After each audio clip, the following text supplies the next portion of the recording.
남편이 세상을 떠난 지 사흘째 되는 날, 저는 혼자 창고를 정리하고 있었습니다.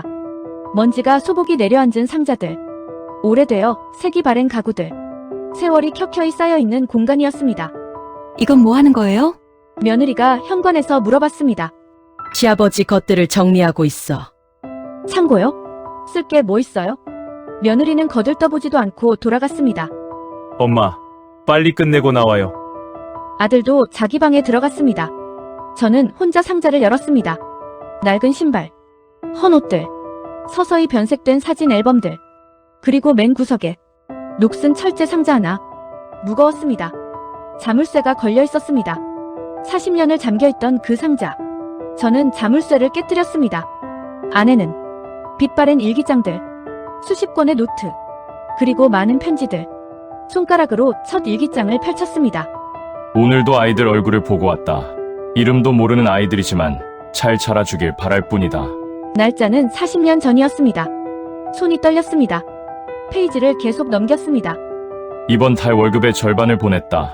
아이들이 밥 먹을 수 있으면 그것으로 충분하다. 집에서는 계란밥을 먹었지만 아이들은 제대로 된 밥을 먹겠지. 그것만으로도 행복하다. 이름을 알 수 없는 아이를 위해 할 수 있는 일이 이것뿐이다. 하지만 이것만으로도 부족한 것 같다. 40년 동안 매일 같은 마음으로 쓴 일기들. 40년 동안 아무도 모르게 베풀어온 사랑. 저는 그 자리에서 무너졌습니다. 밥상에서 반찬 개수를 세고 외식을 안 하던 그분. 며느리에게 구두쇠 시아버지라고 비웃음 받던 그분. 아들에게 아버지는 왜 이렇게 쪼잔하냐고 뒷말 들었던 그분. 그분이 40년을 무엇을 하고 계셨는지 이제 알았습니다. 창고 한 구석에서 발견된 낡은 일기장. 그것이 우리 가족의 모든 것을 바꿔놓았습니다. 비난과 오해 속에서도 누군가를 위해 베풀어온 한 남자. 그의 40년 비밀이 지금 밝혀집니다. 저는 박순덕, 이해의 61살입니다. 남편과의 결혼 생활이 35년 동안 이렇게 길었나 싶을 정도입니다.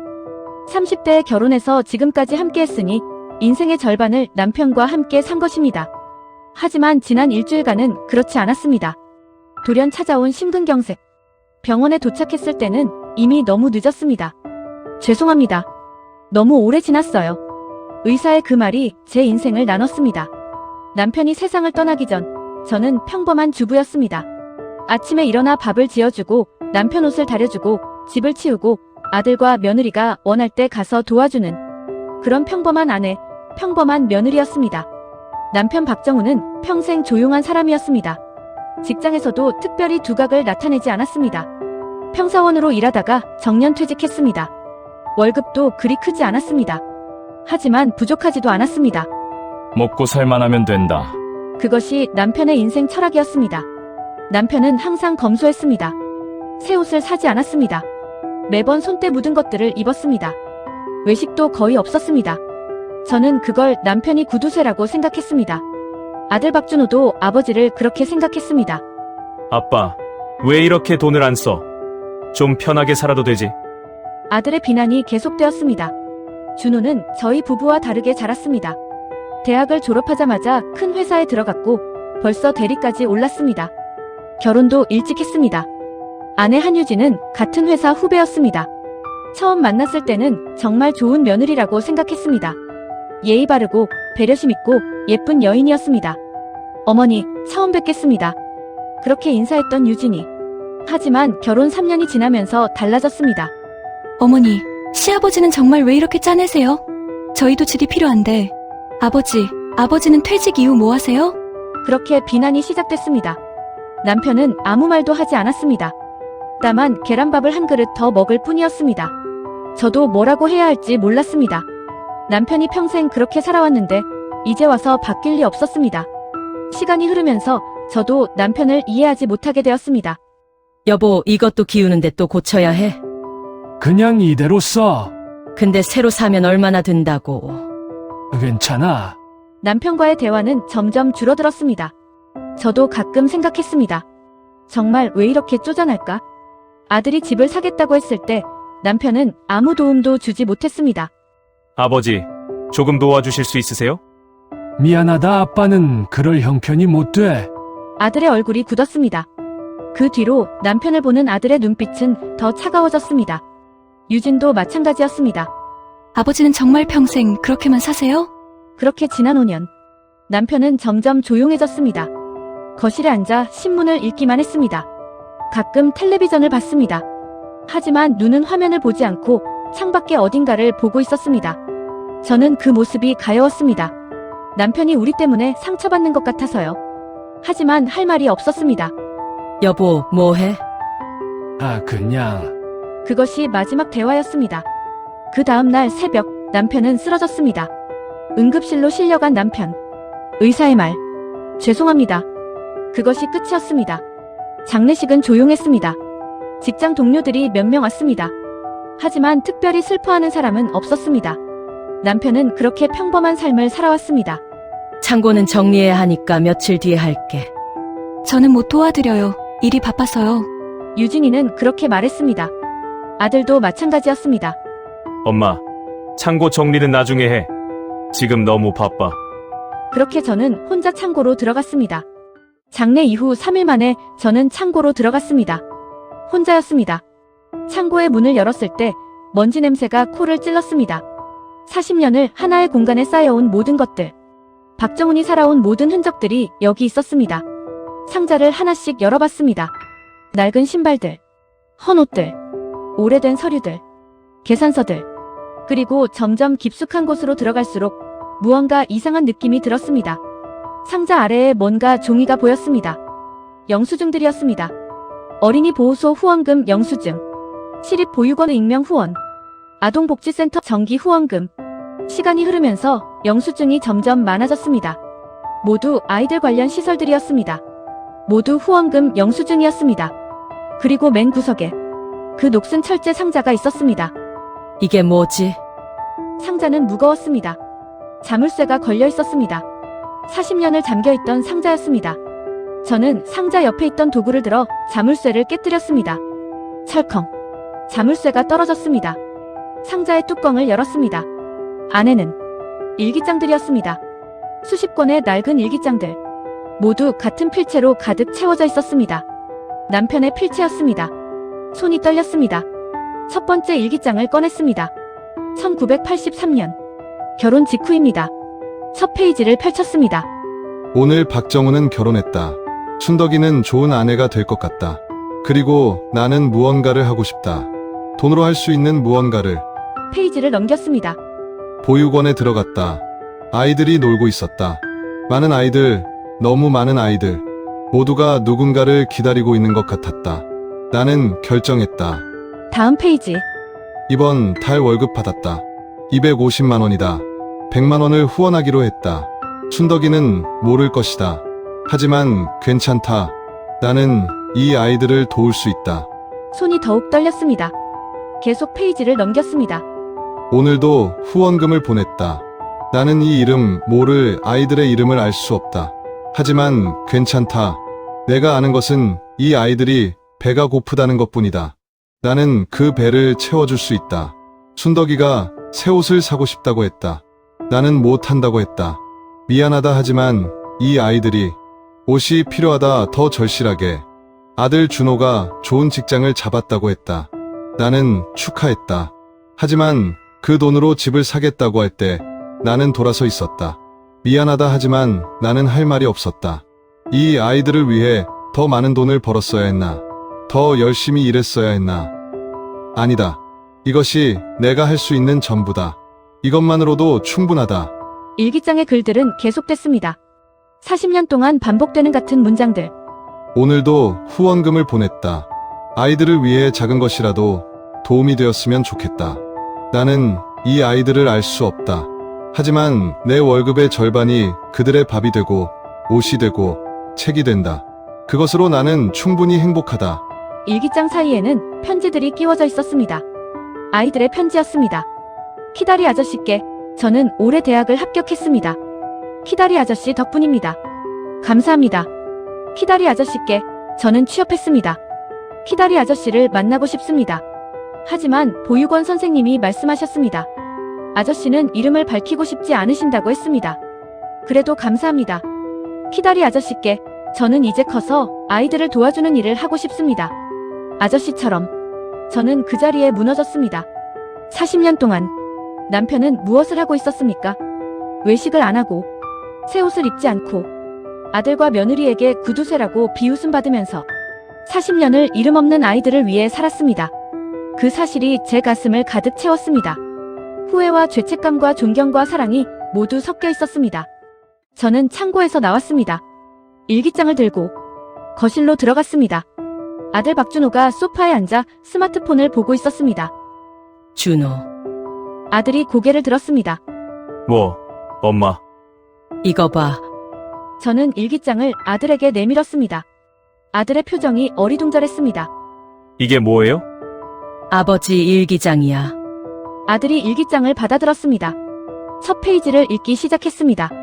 얼굴이 점점 창백해졌습니다. 엄마, 이게. 계속 읽어봐. 아들은 계속 페이지를 넘겼습니다. 손이 떨리기 시작했습니다. 오늘도 후원금을 보냈다. 이 아이들을 위해서는 모든 것을 할 수 있다. 내 월급의 절반을 아이들에게 주었다. 아들이 집을 사겠다고 했지만 나는 도와줄 수 없었다. 대신 이 아이들이 생각났다. 미안하다. 아들이 손을 떨며 다음 페이지를 넘겼습니다. 엄마, 이게 아버지가? 그 순간 며느리가 들어왔습니다. 어머니, 뭐 하세요? 이거 읽어봐. 저는 여러 페이지를 복사해온 일기 내용을 며느리에게 건넸습니다. 며느리가 읽기 시작했습니다. 첫 줄을 읽고 표정이 굳었습니다. 키다리 아저씨 덕분에 대학을 갔습니다. 아버지가 아이들 후원을 해오셨어요? 며느리의 목소리가 작아졌습니다. 40년을 해오셨어, 우리 몰래. 아들이 손으로 얼굴을 덮었습니다. 엄마, 아버지한테 우리가. 목소리가 끊겼습니다. 아들이 울기 시작했습니다. 작은 울음이었지만 확실한 눈물이었습니다. 우리가 아버지를 왜 그렇게 대했어요? 아버지는. 아버지는 우리한테 뭐라고 한 적도 없어, 아무 말도. 저는 아들과 며느리를 봤습니다. 아버지가 구두쇠였던 게 아니야. 아버지는 그 돈으로 이름 모를 아이들을 도와주고 있었어. 우리가 몰랐던 거지. 며느리가 천천히 물었습니다. 어머니, 지금 어떻게 되는 건가요? 그 아이들은? 모르겠어, 보육원 주소는 있는데. 그럼 가봐야 하는 거 아닌가요? 며느리의 말이 맞았습니다. 다음 날 아침, 우리는 아들이 운전하는 차를 타고 가게 되었습니다. 보육원 주소는 강남구였습니다. 20분을 달려가니 오래된 건물 하나가 보였습니다. 아동복지센터. 간판이 초라했습니다. 담을 넘어보니 아이들이 놀고 있었습니다. 수십 명의 아이들. 모두가 밝게 웃고 있었습니다. 저는 차에서 내렸습니다. 어서 오세요. 센터의 원장님이 나오셨습니다. 저희 아버지가 40년간 후원해왔습니다. 원장님의 얼굴이 밝아졌습니다. 아, 키다리 아저씨. 아, 정말요? 네, 어제 아버지가 돌아가셔서. 그런 일이 있었군요. 정말 좋은 분이셨는데. 그분은 정말 우리 센터의 후원자예요. 40년을 정말 성실하게. 원장님이 아이들을 데려왔습니다. 얘들아, 너희가 이렇게 잘 자란 건 키다리 아저씨 덕분이야. 너희들의 키다리 아저씨 가족분들이야. 아이들이 저를 바라봤습니다. 정말요? 키다리 아저씨를 못 뵀어서 아쉬운데. 아이들의 말 한마디 한마디가 제 가슴을 무너뜨렸습니다. 아들과 며느리도 눈물을 흘리고 있었습니다. 원장님이 사무실로 저희를 초대했습니다. 아이들의 편지와 성장 과정을 기록해놨어요. 키다리 아저씨 덕분에 이렇게 많은 아이들이 대학도 가고 일도 하게 됐거든요. 사무실의 벽에는 많은 사진들이 붙어 있었습니다. 대학 입학식 사진, 취업 축하 사진, 아이들의 밝은 얼굴들. 모두가 남편의 후원으로 살아온 아이들이었습니다. 이렇게 많아요? 네, 40년을 하셨으니까요. 한 200명은 넘을 거예요. 200명. 40년 동안 남편이 도와준 아이들의 수가 200명이었습니다. 원장님의 사무실에는 책장이 가득했습니다. 하나하나가 다 남편과 관련된 자료들이었습니다. 이건 뭐예요? 아들이 물었습니다. 아, 이건 아이들의 편지와 성장 기록이에요. 매달 키다리 아저씨가 편지를 보내달라고 했거든요. 40년의 기록. 그것이 책장 전체를 차지하고 있었습니다. 원장님이 한 권의 노트를 꺼냈습니다. 이건 아이들의 성장 일기예요. 키다리 아저씨가 몇십 년을 관심 가져주신 아이들의 이야기를. 노트의 첫 페이지. 1984년 김민지 아이. 6살. 엄마 없는 아이. 아버지는 후원을 시작했다. 이 아이가 밥을 먹을 수 있도록. 계속 읽어가면서 저는 알았습니다. 남편이 얼마나 세심하게 각 아이들을 살펴봤는지를. 1990년 김민지가 초등학교에 입학했다. 키다리 아저씨는 책가방을 사줬다. 1998년 김민지가 중학교를 졸업했다. 키다리 아저씨의 후원으로 고등학교에 간다. 2005년 김민지가 대학에 합격했다. 키다리 아저씨가 아니었으면 불가능했을 것이다. 2012년 김민지가 취직했다. 아동복지센터 교사로 일하고 있다. 이제 그도 다른 아이들을 도와줄 것이다. 뒤이어 다른 아이들의 기록들이 나왔습니다. 이순철, 1985년생, 현재 의사. 막준영, 1987년생, 현재 교사. 이나영, 1989년생, 현재 사회복지사. 모두가 남편의 후원으로 성장한 아이들이었습니다. 모두가 이제는 누군가를 도와주는 직업을 가지고 있었습니다. 아들이 말했습니다. 이 아이들은 모두 아버지 덕분인가요? 그렇죠. 만약 키다리 아저씨가 없었다면 이 아이들은 여기서 벗어나지 못했을 거예요. 아들이 눈물을 흘렸습니다. 우리 아버지는 정말 며느리도 말이 없었습니다. 다만 눈물을 흘릴 뿐이었습니다. 원장님이 계속 말했습니다. 키아리 아저씨는 정말 특별한 분이었어요. 정말이에요. 아이들 앞에 절대 나타나지 않으셨어요. 하지만 항상 보고 계셨어요. 아이들이 잘 자라나는지. 한 번은 아이 한 명이 아팠어요. 감기를 심하게 했어요. 그 아이 엄마가 약값이 없어서 못 사줄 상황이었어요. 그런데 다음날 약이 도착했어요. 그리고 편지가 있었어요. 아이의 건강이 가장 소중하다. 밥값을 아낄 수 있어도 약값은 아낄 수 없다. 이런 내용이었어요. 아이들은 모르죠. 누가 자신들을 돕는지를. 하지만 우리는 알아요. 그분의 진심을. 아들과 며느리가 함께 울었습니다. 그 자리에서 다양한 세대의 아이들이 들어왔습니다. 원장님이 소개했습니다. 이분들이 키다리 아저씨의 가족이에요. 아이들이 인사했습니다. 나이 많은 아이들부터 젊은 아이들까지 모두가 감사의 인사를 했습니다. 아버지가 돌아가셨다고 해서 정말 슬퍼요. 저 같은 아이들이 여기까지 올 수 있었던 건 아버지 때문인데 저는 이제 선생님이 되었어요. 아버지처럼 도움이 필요한 아이들을 도와주고 있어요. 저는 사회복지사가 되었어요. 아버지의 뒤를 이어서 이 모든 것이 남편의 삶이었습니다. 40년을 조용히 베풀어온 사랑. 가족에게는 구두쇠로 불리면서도 모르는 아이들을 위해 모든 것을 바쳐온 남편. 저는 그제야 깨달았습니다. 남편의 진짜 모습을, 남편의 진짜 인생을. 원장님의 사무실에서 나올 때 아들의 발걸음이 무거웠습니다. 며느리도 마찬가지였습니다. 아이들이 우리를 배웅하며 말했습니다.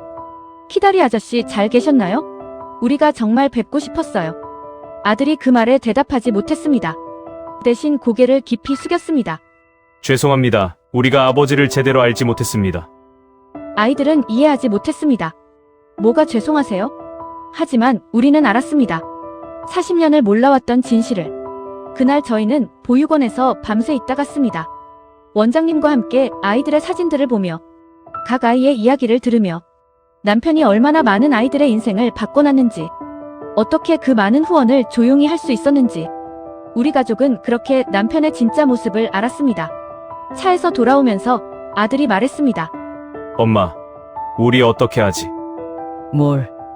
아버지가 40년을 해오신 일을 우리가 이어가야 하는 거 아닌가요? 그 말이 제 마음 한구석을 울렸습니다. 맞지. 며느리가 덧붙였습니다. 저 아이들의 이름들을 전부 알려주실 수 있어요? 저도 도와주고 싶어요. 그렇게 시작되었습니다. 우리 가족의 변화. 다음 달부터 우리는 매달 보육원에 방문하기 시작했습니다. 아들은 각 아이의 학비를 도와주기로 했습니다. 며느리는 아이들의 옷과 책을 사주기로 했습니다. 나는 아이들과 함께 밥을 먹고 숙제를 봐주고 이야기를 들어주기로 했습니다. 아이들은 처음에 낯설어 했습니다. 누나, 누구세요? 우리는 키다리 아저씨의 가족이야. 그 말 한마디에 아이들의 눈이 반짝였습니다. 정말요? 키다리 아저씨를 뵀어요? 응, 우리 가족이야. 아들이 천천히 말했습니다. 우리 아버지는 지난주에 하늘로 가셨어. 하지만 이제 우리가 아버지를 대신해서 너희를 도와줄 거야. 아이들이 눈물을 흘렸습니다. 응, 하지만 우리가 있어. 걱정하지 마. 그렇게 우리는 남편의 뒤를 이었습니다. 한 달에 한 번씩 보육원에 가서 아이들의 손을 잡고 아이들의 이야기를 들었습니다. 아이들이 바뀌기 시작했습니다. 처음에는 무섭던 눈빛이 점점 밝아졌습니다. 누나, 다음에 또 와요? 응, 매달 올 거야. 약속. 약속. 그렇게 한 달, 두 달, 석 달이 지났습니다. 아들도 변했습니다. 회사에서 성공하는 것이 더 이상 목표가 아니었습니다. 엄마, 나 이번에 급여 올려달라고 했어. 아이들을 더 많이 도와주기 위해서. 며느리도 변했습니다. 명품 가방을 사지 않게 되었습니다. 대신 아이들의 책을 사주고 학용품을 사줬습니다. 어머니, 이 아이가 미술을 좋아해요. 미술학원에 보내주면 안 될까요? 그래, 좋지. 가족이 하나가 되어가고 있었습니다. 남편이 40년을 혼자 해온 일을 이제 우리가 함께 하고 있었습니다. 그런 날들이 몇 개월 지났을 때 한 아이가 저에게 물었습니다. 우리를 돕는 이유가 뭐예요? 저는 천천히 대답했습니다.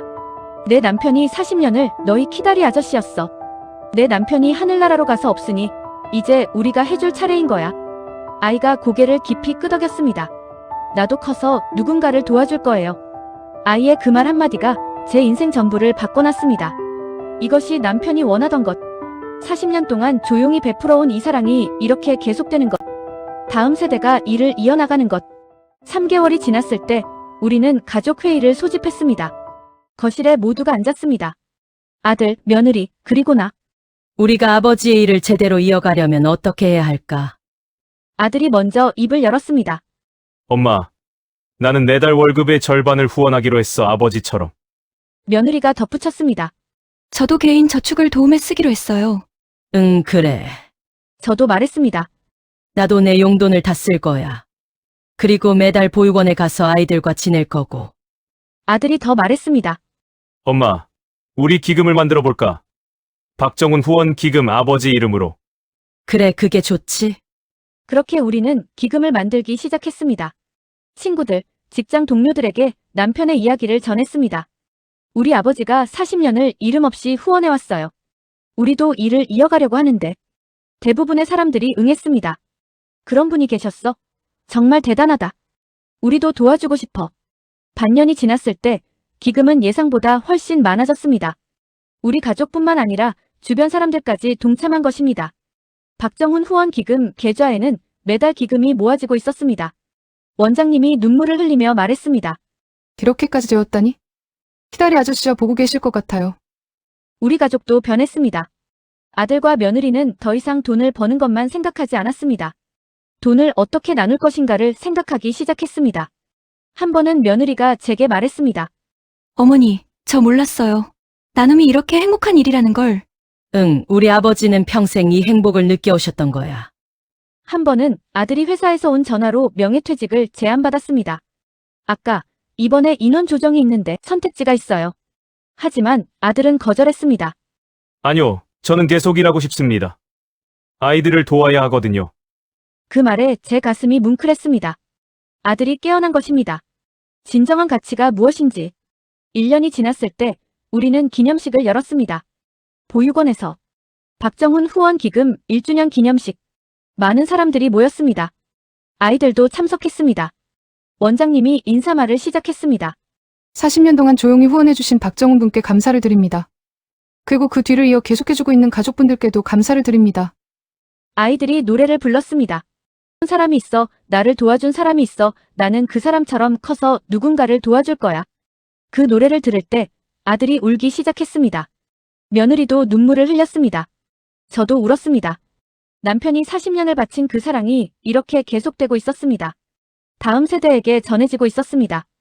2년이 지났습니다. 저는 매달 보육원에 가고 있습니다. 이제는 아이들이 제 이름으로 저를 부릅니다. 순덕 할머니. 그 호칭이 얼마나 소중한지 모릅니다. 거리를 걷다 만난 사람들이 제게 인사합니다. 아, 박정훈 선생님의 아내분이시네요? 아니었습니다. 남편이 유명해진 것입니다. 창고에서 발견된 40년의 일기장이 나누어지면서 많은 사람들이 남편의 이야기를 알게 되었습니다. 박정훈 선생님처럼 살고 싶어요. 누군가는 저에게 말했습니다. 어머니, 당신의 남편은 정말 위대한 분이셨어요. 이런 분이 계신 줄 몰랐어요. 저는 웃으며 대답했습니다. 우리 남편은 특별하지 않아요. 그냥 조용히 할 수 있는 일을 한 사람일 뿐이에요. 하지만 그건 거짓말이었습니다. 남편은 정말 특별했습니다. 우리 모두가 욕심에 빠져 있을 때도 남편은 조용히 베풀고 있었습니다. 아들과 며느리가 아버지를 비웃을 때도 남편은 미소를 짓고 있었습니다. 우리가 몰라준 40년 동안 남편은 200명이 넘는 아이들을 키워냈습니다. 의사도, 교사도, 사회복지사도 모두가 남편의 사랑으로 자라난 아이들입니다. 이제 우리 가족도 변했습니다. 아들은 더 이상 구두쇠 아버지라고 생각하지 않습니다. 며느리는 명품 가방 대신 아이들의 미래를 생각합니다. 나는 이제 남편의 진정한 아내가 되고 싶습니다. 남편의 뒤를 따라가면서 남편이 못다한 일을 계속할 수 있는 그런 아내가. 창고에서 발견된 낡은 일기장들은 이제 박물관에 전시되어 있습니다. 40년의 사랑, 박정훈의 일기. 매달 수백 명의 사람들이 그 일기장을 보러 옵니다. 아이들도 어른들도 노인들도 모두가 남편의 일기장을 읽으며 눈물을 흘립니다. 한 학생이 제게 말했습니다. 할머니, 저도 저런 사람이 되고 싶어요. 그래, 그렇게 되거라.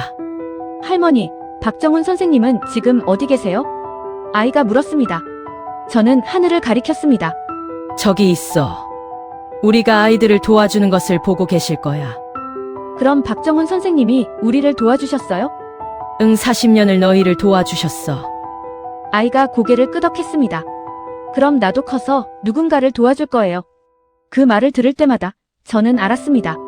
남편이 40년을 바친 이유를. 사랑은 끝나지 않는다는 것. 한 사람의 사랑이 다음 세대로 이어진다는 것.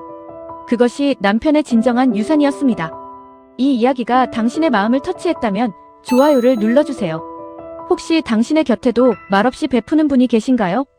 우리는 종종 눈에 띄는 것만 봅니다. 큰 목소리만 듣습니다. 하지만 진정한 사랑은 조용합니다. 40년을 아무도 모르게 베풀어온 한 남자의 이야기. 그 사랑이 이제 우리 가족을 통해 계속됩니다. 혹시 당신도 그런 사랑을 하고 있지는 않나요? 아니면 당신 주변에 누군가가 그렇게 하고 있지는 않나요?